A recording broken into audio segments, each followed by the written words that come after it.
மதுரை மாவட்டம் ஆவணியாபுரம் காமராஜ் நகரில் உள்ள செல்வசக்தி விநாயகர் திருக்கோவில் அஷ்டபந்தன மகா கும்பாபிஷேக விழா நடைபெற்றது. 2 நாள் யாகசாலை பூஜைகளுடன் செல்வசக்தி விநாயகர் திருக்கோவிலில் நடைபெற்ற கும்பாபிஷேக நிகழ்ச்சியில் 3000க்கும் மேற்பட்டோருக்கு அன்னதானம் வழங்கப்பட்டது. மதுரை மாவட்டம் அவனியாபுரம் காமராஜ் நகர் அன்பாலயத்தில் உள்ள அருள்மிகு செல்வசக்தி விநாயகர் திருக்கோவிலில் அஷ்டபந்தன மகா கும்பாபிஷேக விழா நடைபெற்றது. முன்னதாக கடந்த 3ஆம் தேதி காலை 10 மணிக்கு ஊர்வலம், ஸ்ரீ அனுக்ஞை பூஜை, விக்னேஸ்வர பூஜை, புண்ணியாக பாஜனம், கணபதி ஹோமம், மகாலட்சுமி ஹோமம், கோபூஜை, கஜபூஜை, யந்திர பூஜை நடைபெற்றன.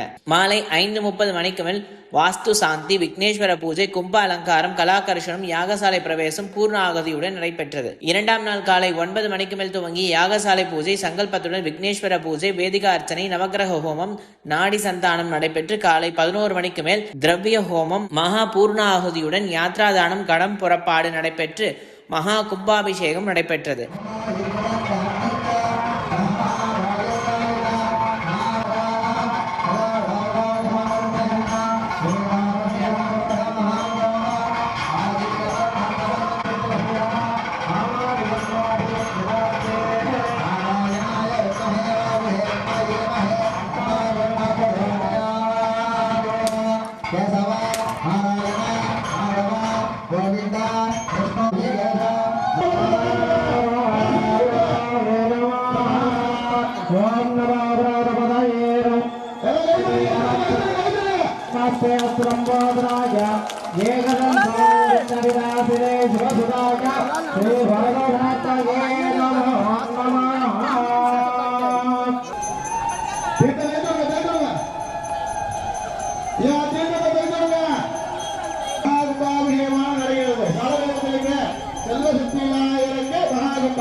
அதனைத் தொடர்ந்து அருள்மிகு செல்வசக்தி விநாயகருக்கு 16 வகையான வாசனை திரவியங்கள் கொண்டு சிறப்பு அபிஷேக ஆராதனைகள் நடைபெற்றன. அஷ்டபந்தன மகா கும்பாபிஷேக விழாவில் செல்வசக்தி விநாயகர் கோவில் நிர்வாகிகள், அன்பாலயம் அறக்கட்டளை சார்பில் சிவாச்சாரியர் குரு நாகசுப்பிரமணியம் தலைமையில் கும்பாபிஷேக விழா நடைபெற்றது. அதனைத் தொடர்ந்து 3000க்கும் மேற்பட்டோருக்கு அன்னதானமானது வழங்கப்பட்டது.